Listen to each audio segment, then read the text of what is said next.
The construction industry, over $5 million project is 90% chance it's going to be off budget or over time. We make sure that projects on a program level are on time, on budget. Don't find a work or a job or a profession because it makes a lot of money. Find it because you like it, and if you're good enough at it, the market should reward you. You've got to read. You've got to read. Produced by Podcast Architects.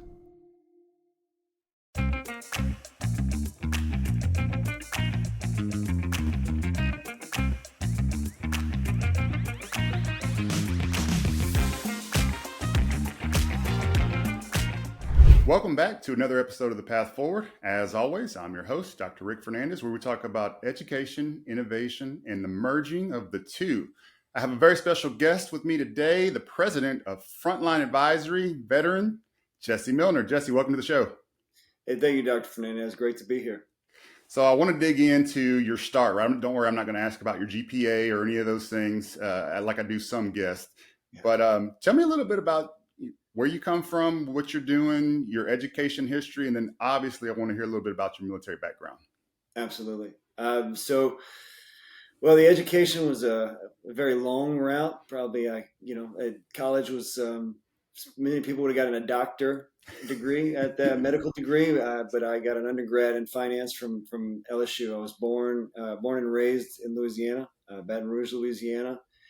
And got a degree from LSU in finance later in life, about 26 years old. So you can see now I started and sold a business during that time, a car detail business during that period. So I can make some excuses for the fun I had. But then I went over to quickly move to Atlanta, Georgia for about a year. 9/11 happened. And I'm a third generation military veteran. So at that point, I decided I felt the need to go do something. So at 27, a little later in life, I joined the military as an interrogator. Started out as an interrogator. Actually met my wife at a language school in California.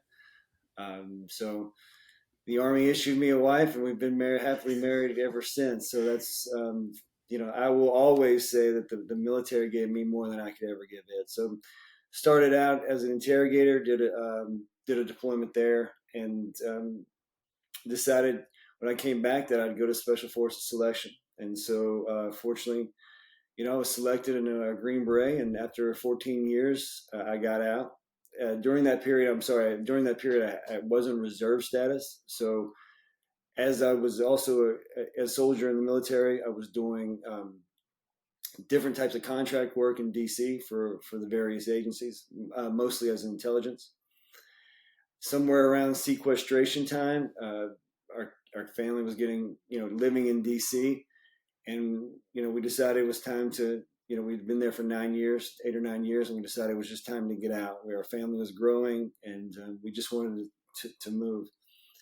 So we decided to move to Austin, Texas, and we're actually Dripping Springs, Texas. And during that period, also got a job in Manhattan. So for 5 years, I was going back and forth from Manhattan doing program management for the government's Office of Storm Recovery for the Superstorm Sandy project, and going back and forth from here to Dripping Springs to Austin.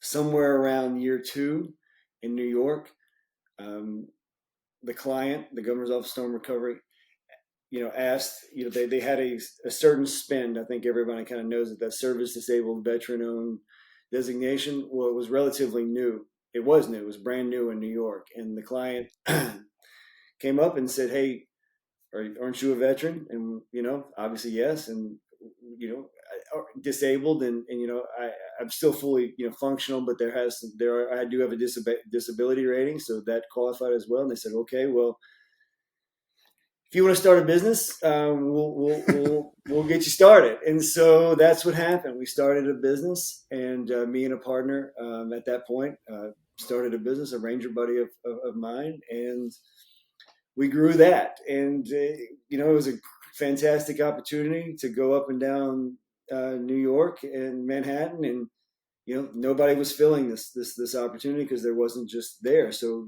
all the big ones in our industry, we were able to work with relatively quickly. Somewhere around the year 3 or 4, an opportunity became available in Travis County, in Austin, to do what we do, which is, let me tell you a little bit more. I said program management. What we do is we make sure that projects on a program level are on time, on budget, contract compliance. All the vendors are being managed correctly, and the stakeholder engagement, stakeholder communication is in line. So that opportunity came to manage the Travis County bond program. We actually were supposed to partner with a much larger firm, very large firm, and about a week and a half before, they said that they were just going to pursue it by themselves. So we scrambled and we said, you know what, we're going to figure this out. I had to get home. At that point, I'd been going back and forth between, the military and that job. I'd probably had been away from my family a total of about 7.5 years at that point, after 9 years. So we created a proposal in 3 or 4 days. We actually won the proposal, and then we created it, and then they said, okay, now you're going for an interview. And we had never done any of this. And so we worked hard and we went for the interview. We won the interview. So we won that work. And I love it, man. Yeah, it was a blessing. And, since that point, it's been about 5 years ago, we've gone from $300 million under management, 40 projects, to we just found out, we're currently at about $2.4 billion and about 112 That's awesome. projects under management. Yeah, we had one client, and now we have multiple clients up and down this area, this Austin area. So, we are a service disabled veteran owned business, and we are, our entire staff, but one person is a vet. So that DNA runs deep in our company, and we want to keep it that way. That's awesome. I mean, that's outstanding. And first, thank you for your service and what you do for our country, what you continue to do for our country. That timeline gives me several questions, right? So when you got the nudge to start this second business, did you have to go back to your Van Wilder days at LSU when you started the original business? And did you pull any learning from that to be able to apply it to this? That's a great question. And some of it, yes, some of it, the core is, I've been gifted with a lot of great things. I'm healthy, but at the end of the day, I will, in my team, and thank God goodness, we're going to work harder than everybody else. And we're going to persevere, and we're going to figure out a way to get it done. And whether that's to learn a new material, whether that's to bring on an expert, whatever that is. And I think that core right there, makes up for a lot of the other deficiencies, whether it's experience or what. We will outwork you. And the client sees that too. The client sees that, that issue, and they are that, that's what we do, and they really react to it. We try to become indispensable, in a way that's good, in a way that's adding value, in a way that, we want it to be like, how were we able to perform before these guys got here? And taking that attitude and figuring out, look, I'll sweep the floor tomorrow, or I'll be in a board meeting, and that's just how it is. And yeah. I mean, do you take some? I'm trying to draw a parallel between your service, right, and you're representing your clients and making sure that their projects are protected, taken care of, and using all your resources. Do you see a parallel there? Do you feel like, hey, this is our duty, or we said we were going to do this, and we got to make sure that we execute that? Is there some of your military training that aligns exactly with that? I think all of our military training, most of our military. So that's a great question. We get it asked quite a bit, and I will tell you. So the first thing we tell our clients, if they can kind of have some sort of perspective, is, look, we consider ourselves your chief of staff.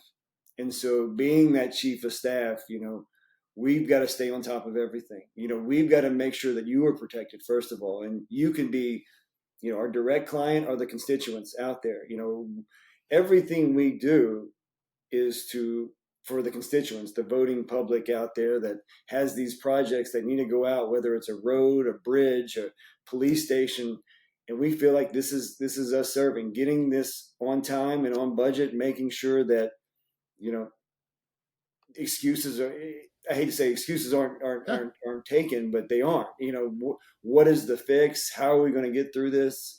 This is a no fail mission and so we take that perspective over, and just having that of like, okay, I understand these reasons, but how are we going to finish this and get this done? And that is very much was put in us in the military environment, and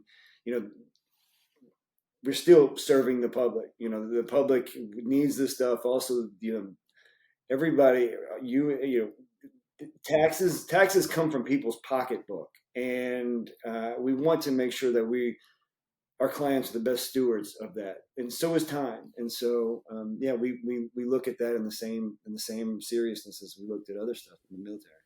All right, so I got to ask you one on your experience as interrogator. How long, when you and your wife were dating, how long did you wait before you dropped that little nugget of, by the way, this is what I do? Well, she knew. So remember, she's from the military. We went to the same school. She was a crypto linguist. So, which is, I'll give you an idea. So my wife has a top secret clearance. My wife is 80 times smarter than me. She's got an MBA. She's a teacher. And, she knew what we did. And I think that's the only way we made it through is she knew, all that stuff. But, her job is, basically if somebody's going into a room, somebody speaking another language, she can hear them on the thing, while no matter where and interpret that for that person who's walking in the room. So it's just, so she had a pretty, she knew what she's getting into. She knew exactly. She enjoyed it. So now does she at least throws the brakes on, like, don't give me the interrogator. Oh yeah, no, yeah. Yeah, no. It's great with the kids, but yeah, she cuts that off. She gives you the look, like, come on, man. She's like, you're not gonna break this. You're not breaking me. Like, that's funny, man. That's hilarious. Cool. It's cool. Something about the timeline, right? And as I found out very quickly, which I knew because everybody says in this business, capital management, program management, rarely does anything run exactly as it should in terms of timelines. And, I started thinking about that, and typically you have these timelines and then they're met or they're not met for whatever reason. What is the biggest reason that that's not happening, or people are not meeting those deadlines, those timelines for the work? Because it seems to be something that's very common in our line of work. Yeah, no, it is. Now, obviously, there's multiple. I'm going to give you the superficial, and then I'm going to give you the core. So right now, there's multiple things in the industry that have happened, whether it be inflation, logistics, COVID, even heat. Heat around here has hampered. But so those are all things that were relatively unplanned, but could be significant. We would say, and we continue to say, and this is a very, very, very military, is planning. Inadequate planning in the beginning, inadequate getting people to sit at the table, come with rational estimates, solid estimates, whether it takes a little longer to get that done, to get that footprint outlined, to get that magnitude of work, to maybe understand some of the variables that will come up specific to that before you even start, and then how are you going to address that? We think there's no hard number, but 80% of a successful is based on planning, just because you get the planning in, and even the contingencies, you bake the contingencies to some degree in, and you get it done. And that timeline may not be it is the most ambitious, reality wise, but it may not. The customer has to come to that agreement, but if Sure. you can get that done, it's always better to come in before than after. And we believe it's planning. We believe it's planning, and we also believe the second part, and you can go to our website because we actually have statistical analysis on these, the five major reasons. But the second one is communication, and a sense of urgency. Kind of, is the designer talking to the right of way folks? Is the right of way folks talking to the engineers? Is the engineers talking to the GC to get you? I'm using a lot of industry language there, but I think you know it, and it's is the municipalities talking to the municipal for the agreements? Like, where are we at, and are we doing it in advance? Are we doing it in enough concurrent activities versus sequenced activities where we're maximizing the clock? That's that seems to be with any business, the communication aspect is looms huge. And I was making a parallel to a friend. 20 years ago, you go into a doctor's office, and depending upon your doctor, you're going to wait, right? You were never not waiting, even if your appointment was at 9 o'clock. And it just seemed to be. And I was like, why? What is the issue with this? Why, if there's a 9 o'clock appointment, why am I here until 10:30 before I get to see the doctor? And then all of a sudden, you started seeing these urgent care facilities or these ready clinics, and all of a sudden, there's not a wait anymore, right? You go in, you get seen, and if it's something minor, it's quick. You get your prescription, you do whatever you got to do. And I started thinking they're going to steal a lot of the general practice doctors because of efficiency. And lo and behold, those places are making money hand over fist. I don't have a general practice because if I'm sick, I go there because I know I'm going to get in, and I don't have to schedule out. We can see you from 8 a.m. to somewhere between 12 p.m. And I was thinking, like, why can't we do that as capital management? And shouldn't we be doing that? Because if you were more efficient and you adhere not only to the timelines, but the communication and making sure everybody's aware of everything, that seems to be half the battle. I mean, am I in line there? Does that making sense, or am I off base there? I feel like you're talking about our website, but yes, and we believe it's because the industry is ripe for a game changing event, and you've seen them in Uber, Airbnb, things like that. I hate to say revolutionize but the per cap the funding, the sources, the capital involved in capital projects around the country, around the world, is huge. And it's, if you look at just the statistically of how often they complete it on time, on budget, any other industry, it would be an absolute failure. I mean, we look at think about this. We look at flights when we miss a flight, or a flight when they, it's, and you're like, Jesus, how come they can't get this all? I'm sorry, I said that word, but how come they can't get this in order? Like, you don't schedule them so tight or something, but that if you got a connecting flight, it's going to get canceled. Like, it's just, they are 50%. Okay. They're 53%, like, on that spectrum of having mishaps on that. You can look it up.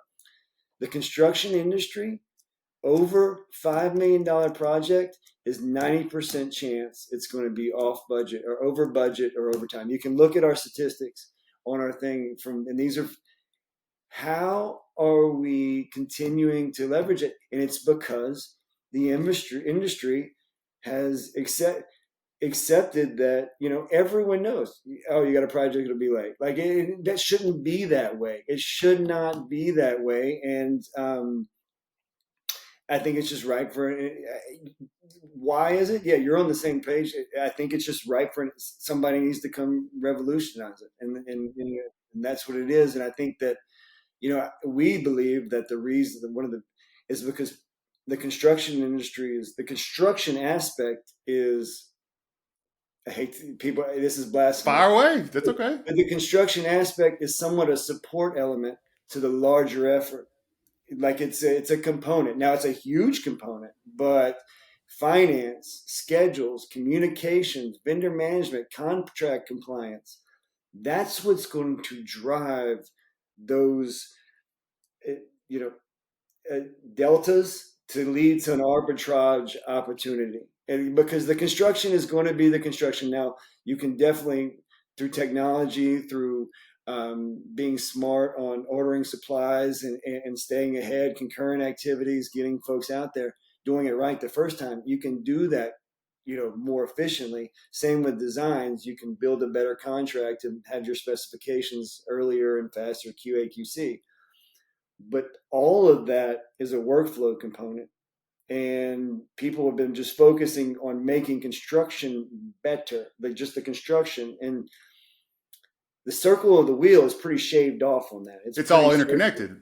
Yeah, it's all interconnected. You got to connect it, and that's what we believe. We believe, and we've proven it. In many cases, you can look at a record, and we're not. It's just that is where it's at. We believe that absolutely, construction industry is ripe. The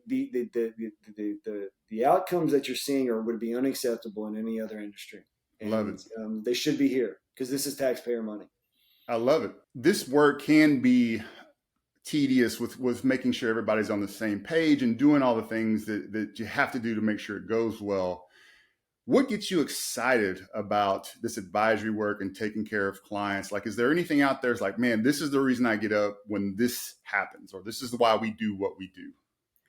So there's obviously the selfish reason, which is, I have a fantastic team of unicorn, awesome vets, and we're growing vets, and we're doing something that is going to reward us. I don't think that's very selfish, Jesse. I think that's a hell of a good reason to do this, to be honest with you. That's not selfish at all. I guess that's a personal, I got you. It. And then, but also, and you do have to, sometimes you have to take a step back and kind of remember this, but we want to change the entire game. We don't want, we want, and we think that, the counties and the cities, and this in Texas, and it depends on where you go and how you're measuring, but every one of them in this area is going to say we're the fastest growing city or fastest growing county in the nation. And it depends how you measure that, but many are right, whether it's population percentage or whatever, or whether it's, and you're seeing a chance where these cities, these municipalities, these counties are going from relatively small to mid-size, or in some areas, very large, especially and this will be the first time that they really implement these new, because they're going to have to do bonds. They're going to have to improve infrastructure. If we can get these, we wrote a book so anybody can access what we do, just because we believe that if we can get people to follow more efficient processes and to do this in a more comprehensive program perspective, we could revolutionize. I'm going to keep going back, but we could change the entire industry for the better. And that's why that gets us excited, because if we could be a part of changing the way business is done for the better, and it improves the lives of millions of people. Yeah, I mean, it's just like, we believe we have an idea, and we have, and we've done it enough times that it looks like it's going to work. We're still a startup, but it looks like it's going to work, and it has been working. Spreading this out would change everything. It would make everything better, and that's how that gets us up as well. That gets us excited, because as we grow, we can continue to prove a concept. So, because we talk a lot about education, I talk to a lot of superintendents and people in the education world. Let's drill down a little bit. What is some advice you would give to your 13-year-old self? If you had to go back and give your own self advice about what to prepare, how to prepare, what's coming, what skills will you need to enter this workforce as it continually evolves? What are some of the things that you would give yourself? Whew. I would tell that kid he needs to stay in the house. But I grew up as an only child from a single family home, and me and my mother will tell you we raised each other, and I would say one, and this is more of advice just in general, I would say read. You've got to read. You've got to read. And For me, I would say start reading about some greatest people in the world that have ever lived. Whether it's, you can make that determination, but start reading those lives. Start reading what they did, and start kind of understanding the principles of life. Whether that's the cardinal virtues or great, but just start learning the basic truths, because there are, and I don't want to get off this, but there are, we believe, honesty and integrity and the things that we believe in as a firm, these values, they work. Hard work, things like that, they work. And I think if we could instill that more into that younger group, because what they're going to face is not. I couldn't. I could give you a say, hey, get in good engineering, get good at AI, but at the end of the day, get around, and who do you hang around, and that's it. What are you reading? Who are you hanging around? And try to learn the truths of just honesty, integrity, being a good person, being kind, working harder than everybody else, service. Learn those things. And a lot of kids are, but learn those truths. And if you learn those truths and that wisdom, I don't want to sound like the man in the mountain, but I think if you learn those truths and that wisdom, you can use those basic fundamental tools to be successful. Like, Dr. Fernandez, those people who are successful in whether the education or the business field, they have a core set of values, and they may be different nuances, but Right. they're at certain things that they all do are the same, certain traits, certain activities. And those are more of what I would focus on and teach. But learn those. Stop trying to chase money. Stop trying to be the most followed person. You do the right thing, and you do it long enough, people, you'll serve kings. So what I'm hearing you say is you can't escape the work. That work may look different, but you got to put the work in, right? And this is something that I try to tell my three all the time. Like, you cannot escape the work if you want to be good at something. It doesn't matter what it is. And the other is you got to find your purpose and be a good person and find your purpose, and not find a job, but find your purpose. And my jobs have changed. My roles have changed. My purpose has not. I'm in this to help kids, help schools. I love everything about education. This is a new avenue for me to be able to do that, but the purpose doesn't change. The purpose is the same in the core. And I love what you said, man. Just read. I mean, every day it's like, guys, get your 20 minutes in, and they kind of roll their eyes. I'm like, that's the most fundamental thing that we're going to have to be able to do is communicate and understand what you're reading. So I appreciate you backing me up there on that. I'm going to show them that a couple of times. Hey, you mentioned two things there, and I'm going to try to go to mine that are around that age, and I tell them, and I think it's, the social media gives you the social media. I sound old already. The social media gives you these snippets, and it's the most manufactured, most prepped snippets of this person's life, whether it's some sort of trick shot, whatever it is. That is not the comprehensive look.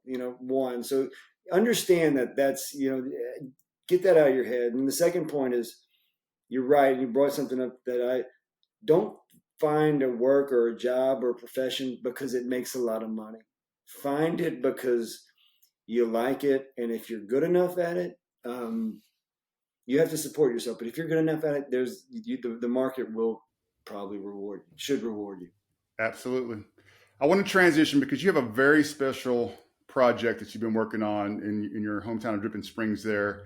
And it's a support of veterans. Can you tell us a little bit about that project? And, it's called Patriots Hall, but I don't want to steal your thunder. Please tell us a little bit about that and the why behind it. Sure. So Patriots Hall, you did it. We're very excited about Patriots Hall, and I have the honor of being a member of the board there, and it's just such a privilege. But Patriots Hall is a relatively new endeavor. I mean, it's been around for a few years. We do have a building there. We are hosting some events here in Dripping Springs. Let me backtrack to give you an idea. Dripping Springs is just southwest of Austin proper. In this 35-mile radius of Dripping Springs, you have the highest concentrations of vets in the country. You have Fort Hood to your north, and you have a host of different veteran or military facilities in San Antonio. And then most people, there's a large pool for this area. Pool as in people, veterans wanting to come here. I know for us, when I was in, that was always it. Hey, you should check out Austin. There's a large special. My neighborhood alone has 4 Green Berets and 2 SEALs. Oh, So it's wow. just, yeah, it's a crazy thing. And so we said, hey, Catherine Chandler and her husband Kyle. I don't know. Kyle Chandler is Friday Night Lights. He's an actor. But Catherine had an initiative. She started it here. She's basically, her father was a vet, and she wanted to create something to kind of memorialize him, and also, she wanted to create a facility here to help vets. And so along the way, she's put this together, and we do have one building, and we're finishing up. We're actually in the middle of building the final 2, at least in this phase.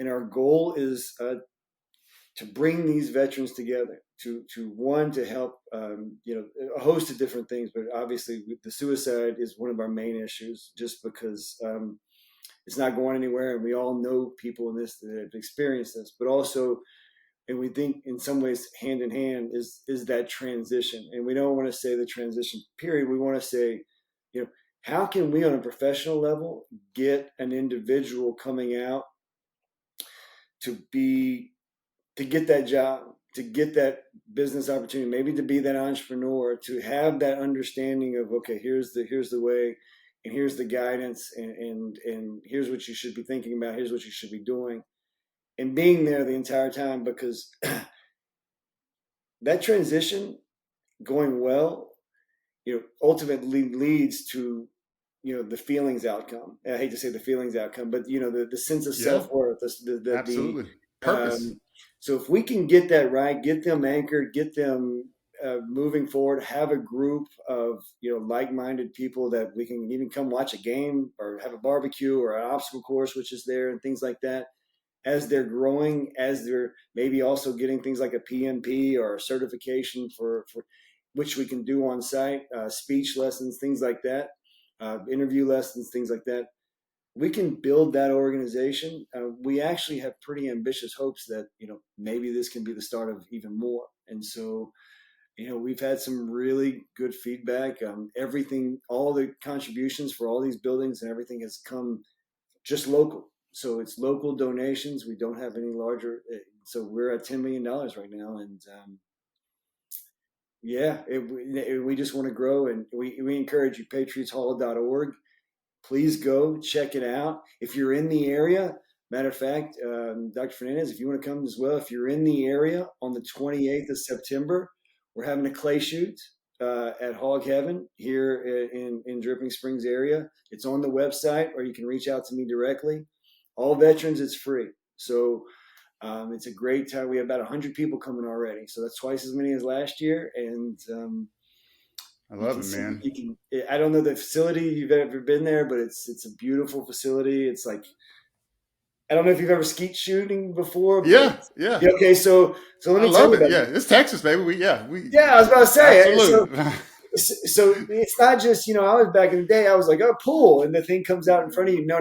It's each one has a station, and each station has a different configuration of the clay targets that go out. So I mean, I embarrassingly, last time my wife and her twin sister destroyed all of us. It was kind of yeah. So yeah, our family, we love all of that stuff, man. That's amazing what you're doing for veterans, and man, I'd love to support or help or be a part. I mean, that's just awesome work. My dad, both my uncles, my stepdad, my grandfather, all veterans, and my brother and I, first generation college students, but they loved their time. They learned so much and have so many relationships because of the great things that happen in our military. So, and that brings me this is the last question I want to ask, because there's been last 10 years, man, as an educator and watching some of my fellow educators just around the country, there's so much, you feel like there's so much negative out there, whether it's political, whether it's, and I don't buy into all that, but I just want to ask you, why do you love this country? Beyond all the other stuff, that's going on, I just want to, like, from your core, like, Why do you love this country? Well, this is tough. It's not tough. It's just tough to. Let me tell you the inverse of that is somewhat. I love this country not just because I served and I've made so many great friends and I can, I've had that. That's obvious. I love this country because I've been to countries, and I encourage everybody to.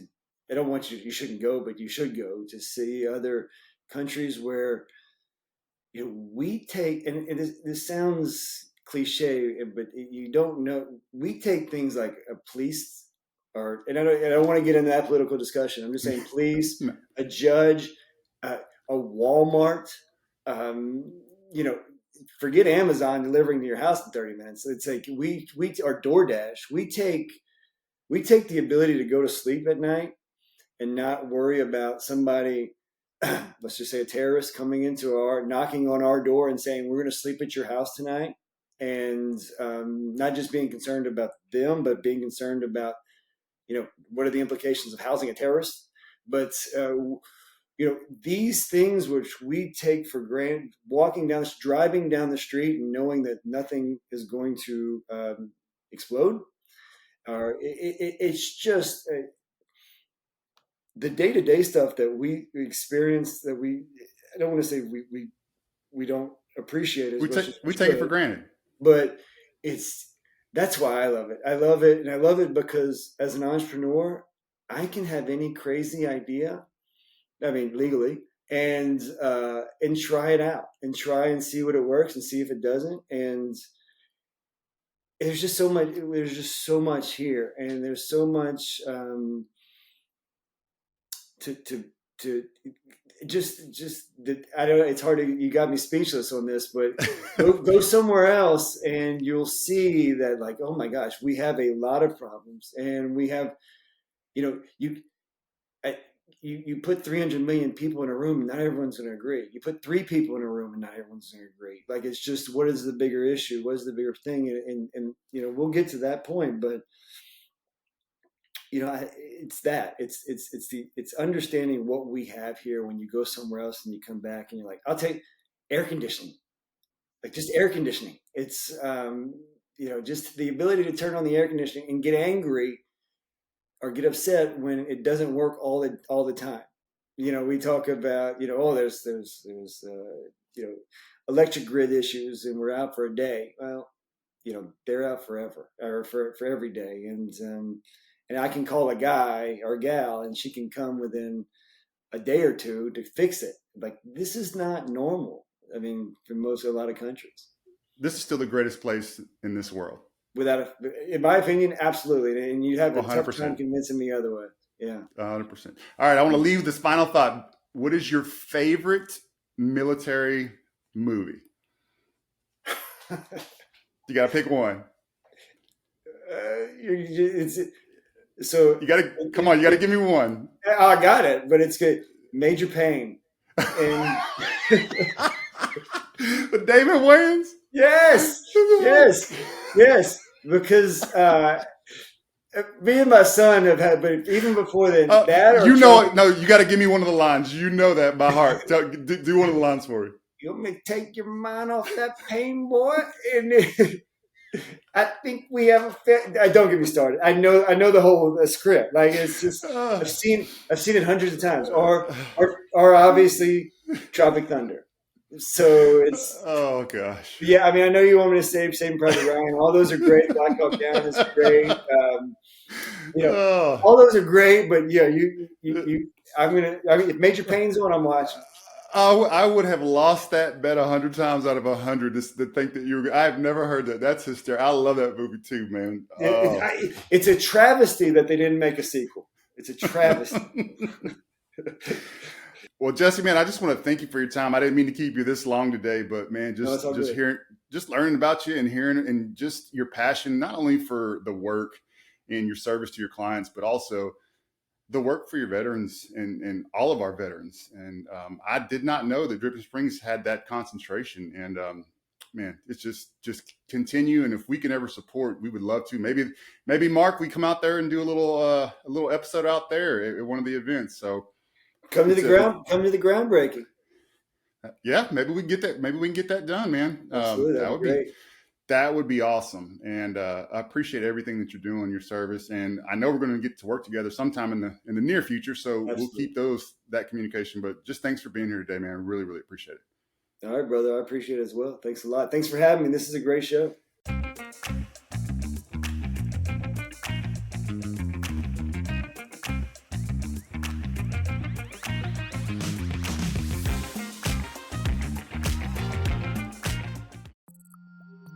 Produced by Podcast Architects.